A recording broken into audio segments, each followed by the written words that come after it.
L'une des promesses de Jésus, c'est de nous purifier. Jésus nous a promis que par sa parole, il va nous purifier. Notre question est comment Jésus va nous purifier par sa parole et qui peut bénéficier de ça? Restez avec nous.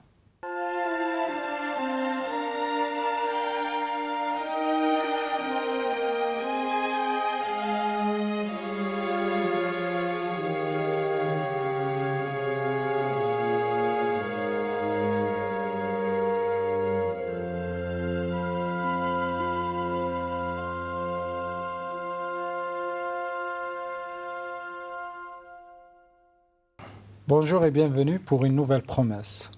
Des promesses pour chaque jour de la part de Jésus. Jésus nous a promis plusieurs choses dans la vie. Il veut qu'on soit dans la joie. Il veut qu'on soit dans la paix. Il veut qu'on soit toujours des personnes qui cherchent pour marcher avec Dieu. Les promesses, elles sont pour nous tous. Et avec le pasteur Pierre Péchou, on continue ces promesses, on continue à étudier, à chercher et aussi à bénéficier de ces promesses. Bonjour et bienvenue, Pierre. Bonjour Anafi, merci de m'accueillir dans le cadre de ces émissions qui ont pour thème les promesses de Jésus. Et j'adresse mes salutations aussi à toutes les personnes qui nous regardent, qui nous écoutent. Et beaucoup qui sont là pour en fait écouter et aussi connaître une autre promesse pour leur vie. Oui, on a décidé de faire une série de plusieurs émissions, une trentaine, sur les promesses de Jésus. C'est vraiment pour arriver à faire comprendre aux personnes que nous ne sommes pas orphelins. C'est une parole de Jésus. Avant de quitter ses disciples, de retourner au Père, il dira « Je ne vous laisse pas orphelins ».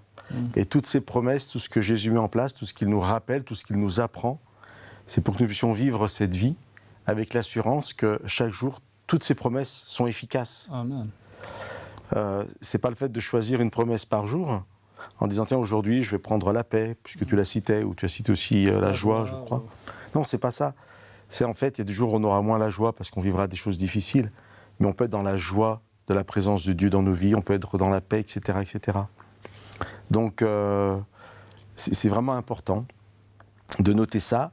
Et puis, je le dis aussi parce que aujourd'hui, nous allons voir une promesse qui est dans l'évangile de Jean, au chapitre 15. Et une partie de cette promesse, nous avons déjà eu l'occasion de la proposer plusieurs fois. C'est lié au fait que Jésus est prêt à répondre à nos prières. Et on l'a vu déjà 3 fois, 2 fois dans le cadre de l'Église et du pardon, c'était lié au pardon. On l'a vu aussi quand on a dit que si on demandait dans le nom de Jésus, et on a développé qu'est-ce que ça voulait dire, le nom de Jésus. Et là, on va voir encore un autre aspect qui nous permettra, comme je l'ai déjà dit, de rajouter une pièce au puzzle. Et toutes ces émissions, toutes ces promesses de Jésus, petit à petit, elles forment un tableau complet qui nous montre la beauté de ce que Dieu fait pour nous. Amen. Alors sans plus attendre, j'invite ceux qui le désirent de lire, ou alors pour le moins d'écouter, cette promesse de Jésus qui se trouve dans l'évangile de Jean, chapitre 15. Et je lirai le verset 3, tout d'abord. Jésus dit, il parle à ses disciples, « Vous êtes déjà purs à cause de la parole que je vous ai dite. » Mais je vais lire tout de suite le verset 7. « Si vous demeurez en moi et que mes paroles demeurent en vous, demandez tout ce que vous voudrez et cela vous arrivera. » Alors en fait, dans ces 2 versets, les versets 3 et 7 du chapitre 15, il y a un mot qui se répète et qui sera au cœur de la promesse que nous partageons aujourd'hui, et c'est le mot « parole ». Je vais relire le verset 3. « Vous êtes déjà purs à cause de la parole que je vous ai dite. » Donc on voit ici toute l'importance de la parole, puisqu'elle va purifier. Et au verset 7, « Si ces paroles demeurent en nous, eh bien nous pourrons demander des choses, et ces choses nous arriveront. » Alors je l'ai dit tout à l'heure, c'est un quatrième aspect de cette réponse de Jésus à nos prières, de cette réponse de Dieu à nos prières, mais on aborde cette réponse de façon différente. Alors, la promesse ici, au verset 3, c'est un constat que Jésus fait. Ce n'est pas quelque chose à venir, c'est quelque chose qui est déjà là, puisqu'il dit « déjà, vous êtes purs », à cause de quelque chose qui a déjà eu lieu. À cause de la parole. À cause de la parole. Alors comment expliquer que, voilà, ma parole, en fait, il est dit ici, vous êtes déjà purs à cause de la parole que je vous ai dit. Quelle est cette parole et comment, voilà, la parole a pu les sanctifier, les purifier. Les purifier. Alors, c'est ce qu'on va développer en fait, Nafi, pendant toute cette émission. Ce que je voulais dire avant de rentrer dans le développement, c'est parler du contexte. Nos auditeurs les plus fidèles vont commencer par vraiment le connaître, parce qu'on a pris beaucoup de promesses dans ces 3 chapitres de Jean, 14, 15, 16, qui représentent le discours final de Jésus, avant qu'il aille à la croix, qu'il meure et qu'il ressuscite. Et je parle, moi, de testament spirituel de Jésus avec ses disciples. Alors, Jésus sait donc qu'il va disparaître. Pendant 3 jours, il ne sera plus là, il sera mort le vendredi, et il ne ressuscitera que le dimanche. Pendant ce temps-là, les disciples vivront des moments très difficiles, et même après, ça ne sera pas évident, il leur faudra du temps pour bien comprendre. Alors, Jésus veut les rassurer, et cette parole, elle est d'abord pour les disciples qui sont là, et Jésus les rassure en leur disant, voilà, ne vous inquiétez pas, c'est déjà fait. Alors, je n'ai pas encore expliqué, je suis d'accord, mais au moins on sait ça, c'est déjà fait. Vous êtes déjà purs parce que je vous ai parlé à cause de ma parole. Mais ce qui est intéressant pour nous, et en cela nous pouvons parler de promesse, c'est que la parole de Dieu, la Bible, est toujours actuelle. C'est-à-dire pratiquement 2000 ans après ses écrits. Elle a les mêmes effets. Les mêmes effets, la même puissance. Et quand moi, qui vis au XXIe siècle, je lis ce verset, eh bien, je peux croire que Jésus me parle. Dans ce sens-là, c'est une promesse pour moi. Et les promesses dans la Bible sont toujours des certitudes. Ça, c'est important à le rappeler. C'est ce qu'on dit toujours, c'est que la promesse est pour nous aujourd'hui aussi. Oui. Ce qui m'intéresse aussi, Anafi, en prenant ce verset, c'est de pouvoir aborder la notion de la pureté, parce que c'est une notion qui est propre à la religion. Je pense que toutes les religions vont parler de pureté, mais alors on est dans un domaine où ça part un peu dans tous les sens, et on peut vraiment croire qu'on est pur ou qu'on est impur, alors que la Bible ne parle pas forcément de la pureté dans ce sens-là. C'est pas très clair, mais on expliquera aussi. Donc voilà. Et les deux sont liés, la pureté et la parole. Alors, tu m'as posé une question, je n'y ai pas encore répondu. C'était comment, en fait, la parole peut avoir un effet de purification. Ici, nous ne parlons pas de n'importe quelle parole, mais nous parlons de la parole de Dieu que Jésus a prononcée. Et c'est une parole très particulière, puisque, selon le terme consacré, c'est une parole créatrice. Alors, qu'est-ce que ça veut dire quand on dit ça ? D'abord, ça fait référence à la parole de Dieu qui a créé le monde. Là, on se retrouve tout au début de la Bible, les premiers versets, vraiment de la Genèse, chapitre 1. Dieu dit que la lumière soit, et la lumière fut. Alors, il faut vraiment s'arrêter sur ce verset et le prendre pour ce qu'il est, très simplement. Quand Dieu a prononcé la chose existe. Là, je suis en train de rappeler un psaume que nous lirons tout à l'heure. Donc, la parole de Dieu a une puissance créatrice. Dans ce sens-là, très important à noter, la Bible dit que Dieu ne peut pas mentir. Si moi je te dis, Anafi, je sais pas, ta veste est rouge, c'est un mensonge, c'est une bêtise. Alors imaginons cette situation grotesque, que Dieu dise la veste de Hanafi est rouge, au moment où Dieu le dit, elle devient. La veste, elle est déjà. Ouais, la veste ne devient pas rouge comme si ça prenait du temps, elle est instantanément rouge quand Dieu prononce ses paroles, parce que la parole de Dieu est créatrice. De temps. Ce thème de la parole, c'est la parole de Dieu, si tu me permets l'expression, la parole qui sort de la bouche de Dieu. Dieu dit et la chose arrive. Dieu dit que la lumière soit et la lumière fut. La Bible aussi considérée comme la parole de Dieu. Et puis dans Jean, puisque là nous sommes dans Jean au chapitre 1, le verset 14, Jean écrira « La parole de Dieu est devenue chair, et c'est Jésus-Christ ».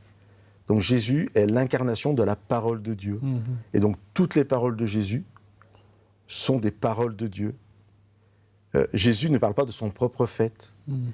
Il n'y a pas des paroles émises par Jésus qui seraient contraires à Dieu ou à la volonté de Dieu. Alors jusqu'à présent, la parole dont en fait le verset 3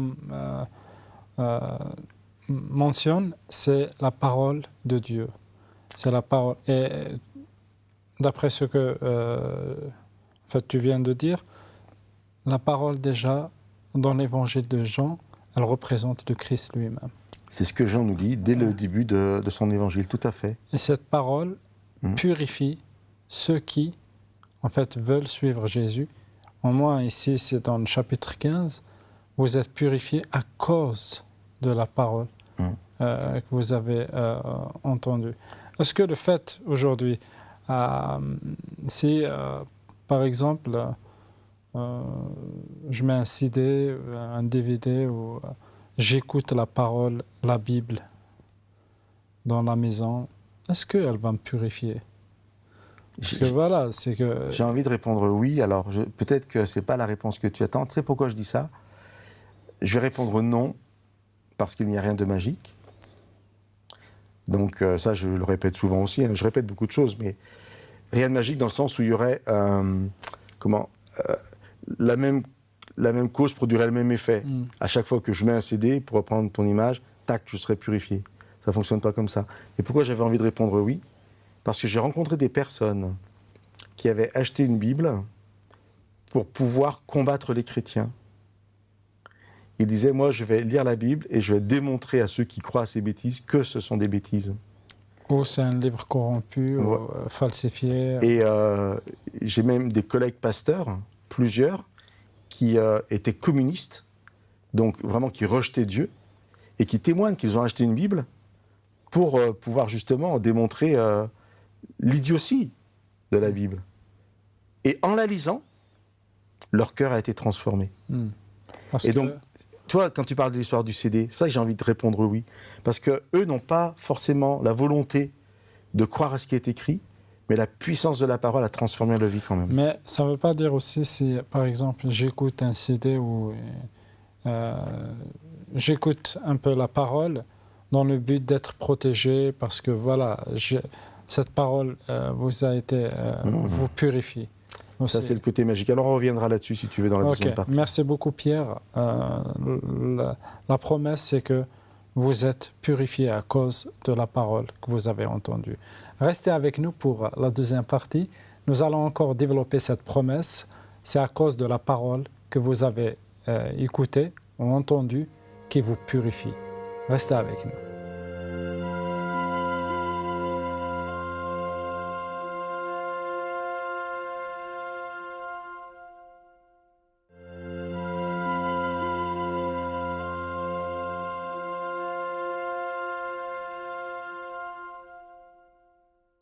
Bienvenue pour la deuxième partie de cette émission. Nous avons pu aborder dans la première partie la purification par la parole de Jésus. Bienvenue une deuxième fois, Pierre, pour cette deuxième partie. Dans la première partie, tu nous as expliqué un peu le texte de Jean 15, verset 3, où vous êtes déjà purs à cause de la parole que je vous ai dit. On va encore rester sur ce verset parce qu'on a pris beaucoup de temps avec la parole, mais c'était important de rappeler la puissance créatrice de la parole. Alors, j'ai dit que je citais un psaume qu'on allait lire. On va le faire maintenant parce que, en fait, j'ai oublié de le lire. Psaume 33, 9. Oui, le psaume 33, verset 9. Et voilà. Ça fait partie des versets qui, pour moi, sont peut-être à connaître par cœur, en tout cas, connaître un peu les références, parce que ce petit verset contient beaucoup de choses. Car Dieu dit et la chose arrive, il ordonne et elle est là. Je prenais l'exemple de ta veste rouge. Si nos auditeurs, si nous-mêmes arrivons à comprendre que la parole de Dieu est créatrice, on va lire la Bible différemment. Parce que quand Jésus nous fait une promesse, eh bien, comme c'est la parole de Jésus, c'est la parole de Dieu, eh bien, cette promesse elle est créatrice, elle existe, elle existera dans nos vies. Et souvent, le problème, c'est pas de croire, c'est même avant de croire, c'est d'accepter en fait. Je fais une différence parce que c'est de se dire, voilà, en fait, la chose existe même si je la ressens pas. Ça qui est vraiment intéressant, ça peut transformer nos vies. Parce que Jésus dira, je vous donne ma paix. On peut ne pas la ressentir, mais on a la paix parce que Dieu l'a dit, Jésus l'a dit, point final. C'est ça. Et après, la foi, c'est une question de foi. De ressentir cette paix. Alors il faut qu'on... C'est pas de ressentir beaucoup plus peut-être, c'est de l'expérimenter. C'est de la vivre, oui, tout à fait, tu as raison, c'est beaucoup mieux. C'est de vivre cette paix en fait, et on agit comme si on l'avait, parce que Dieu nous l'a promis, donc on l'a. Oui, si quelque chose est écrit dans la Bible, c'est qu'on doit avoir l'assurance que ça va avoir lieu dans notre vie. Alors maintenant, il faut qu'on s'arrête à cette notion de purification. Alors on a compris que c'était la puissance créatrice de Dieu qui nous purifiait, donc la puissance recréatrice de Dieu aussi. Et là, je vais lire en fait à partir du début du chapitre 15. Jésus parle. « C'est moi qui suis la vraie vigne, et c'est mon Père qui est le vigneron. Tout sarment qui en moi ne porte pas de fruit, il l'enlève. Tout sarment qui porte du fruit, il le purifie en le taillant pour qu'il porte encore plus de fruits. Vous, vous êtes déjà purs à cause de la parole que je vous ai dite. » Jésus prend toujours des images simples, des images de la vie de tous les jours que les gens comprenaient parce que, en fait, c'était des images qui correspondaient à leur travail ou au travail des proches. Alors là, c'est l'agriculture. Vous avez une vigne, mais n'importe quel arbre fruitier, si vous voulez que l'arbre porte des fruits, à un moment de la saison, avant qu'il y ait les fruits, vous devez enlever des branches, enlever des bourgeons. Vous vous occupez de l'arbre, et c'est ce que Jésus fait. Alors, je vais quand même, avant d'aller plus loin pour expliquer cette image, donner une définition de la pureté dans la Bible, c'est-à-dire dans le concept biblique, qu'est-ce que la pureté? Ça va être simple à comprendre, parce qu'on va dire que la pureté, c'est ce qui est pur, c'est ce qui est sans mélange. Voilà, du moment où vous mélangez deux choses ensemble, même une chose bonne avec une autre chose bonne, ce n'est plus pur. Ouais, il doit y avoir juste une seule chose. Quelque chose sans mélange. Ce qui veut dire que tout ce qui est rajouté peut corrompre en fait la nature de l'objet. Alors quand Jésus dit que nous sommes purs, ou que ses disciples sont purs, c'est qu'ils sont sans mélange. Mais sans mélange de quoi?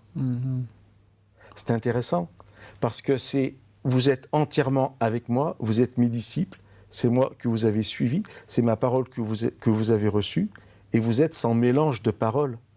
Vous êtes sans mélange de maître, de seigneur. Vous n'avez pas d'autres dieux, vous n'avez pas d'autres philosophies dans vos têtes et tout. Vous êtes pur parce que vous êtes à 100%. En fait, il n'y a rien de mélange dans votre vie. Voilà. Ça, c'est la première chose. Dans ce sens-là, j'ai entendu parler de Jésus, je suis malade, je prie pour qu'il me guérisse. Mais si ça ne fonctionne pas, j'attends juste quelques jours, puis après je vais aller voir un autre, dans la boutique à côté, s'il n'y a pas mieux, voilà. Charlatan, je ne sais pas. Bon. Ça, c'est être mélangé. Donc c'est la première chose. C'est que Dieu prenne toute la place dans notre vie. C'est ça, être pur. Mais aussi, on trouvera dans la Bible la notion de pureté par rapport à la notion de péché. C'est-à-dire que tout ce qui n'est pas de Dieu dans notre vie nous rend impurs en quelque sorte.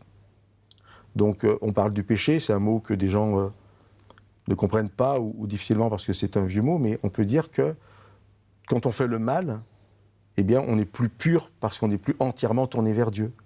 Donc on peut voir aussi la notion de pureté comme étant vraiment, comme ayant abandonné toute volonté de faire le mal. Alors, que ce soit la pureté parce que je suis entièrement à Dieu, c'est la première chose. Que ce soit ensuite la pureté parce que je délaisse le mal, c'est la conséquence d'être entièrement à Dieu. Et dans les deux cas, je reviens maintenant à la parole créatrice de Dieu, c'est de toute façon l'œuvre de Dieu dans ma vie. C'est la parole. C'est la parole. Alors, ça c'est vraiment important. La parole de Dieu, c'est pas automatiquement, si je mets un CD, je serai protégé. Non, parce que, encore une fois, rien n'est magique. Mais si j'entends et si j'accepte que cette parole puisse agir en moi, elle va agir. Cette parole s'incarne. Parce que voilà, on voit que dans l'évangile de Jean, cette parole s'est incarnée en fait. est devenue chair. Et là, c'est que c'est une parole qui purifie, c'est la parole qui s'incarne. C'est une parole, Jésus nous dit des choses, est-ce qu'on peut les vivre? Parce que l'engagement, tu viens de le dire, être purifié, c'est aussi un engagement à 100% avec le Maître. Il n'y a pas 90, j'ai une petite zone voilà, qui m'est réservée, c'est les 10%, je ne veux pas m'engager dans ce côté. Alors, je pense que le fait d'avoir un engagement avec Dieu, la parole doit aussi avoir son effet dans ma vie de chaque jour. Alors, pour dire les choses autrement, mais aller dans le sens que tu viens de poser, je dirais que pour marcher, c'est quand même mieux d'avoir 2 pieds. D'accord? Comme ça, on met un pied devant l'autre et on arrive à marcher. Voilà, l'équilibre. L'équilibre. Un pied, ça va être la parole de Dieu, en fait, nous qui lisons la parole. Et un pied, ça va être ce que nous expérimentons de concret chaque jour à travers la prière dans notre vie. On va dire à Dieu, voilà, agis dans ma vie, parce qu'avec un pied que j'ai avancé, j'ai lu ta parole, j'ai lu des promesses, et maintenant je veux vivre ces promesses. Et en fait, on va commencer par être encouragé par la lecture, par la parole. On va se rappeler de ce que nous avons partagé aujourd'hui, c'est-à-dire que cette parole est créatrice. Ensuite, on va peut-être poser la Bible ou enlever son CD de la voiture. Et puis, on va faire ce que Dieu a demandé. On va vivre. On va, j'ai presque envie de dire, mettre Dieu à l'épreuve dans le sens positif du terme, en disant, voilà Seigneur, je crois ce que tu as dit, je veux le vivre. Et en fait, on va vivre des miracles dans notre vie. Amen. Et ça va nous encourager à retourner à la parole et à la lire et à lire d'autres passages. Et c'est un cercle vertueux. Et on avance un pied qui est recevoir la parole, un pied qui est l'expérimenter, la vivre dans sa vie de tous les jours. Et l'un répond à l'autre. Et comme ça, on va vraiment avancer dans la vie avec Dieu. Je reviens au verset 7. « Si vous demeurez en moi et que mes paroles demeurent en vous, demandez tout ce que vous voudrez et cela vous arrivera. » Demeurez. Une chose qu'on a déjà dite, c'est que si on est transformé par la parole de Dieu, on ne demandera que des choses qui vont dans le sens du bien de la vie. Et donc elles arriveront parce qu'on sera dans cette belle dynamique d'être purifié, d'être grandi, accompli par la parole de Dieu, à travers aussi la parole en action dans nos vies. C'est vraiment ce que je souhaite pour tous nos amis qui nous écoutent et qui nous regardent. Un grand merci Pierre. Merci pour ces explications. Merci pour cette promesse. Une promesse que nous sommes purifiés par la parole de Dieu et par aussi le fait d'obéir à la parole que Dieu nous donne. Je vous remercie infiniment de nous avoir suivis. C'est une parole qui peut nous purifier. C'est une parole qui peut nous aider à grandir dans le Seigneur et aussi pour qu'on puisse devenir des personnes qui aiment, qui veulent vraiment s'engager avec Dieu dans leur vie. À très très bientôt.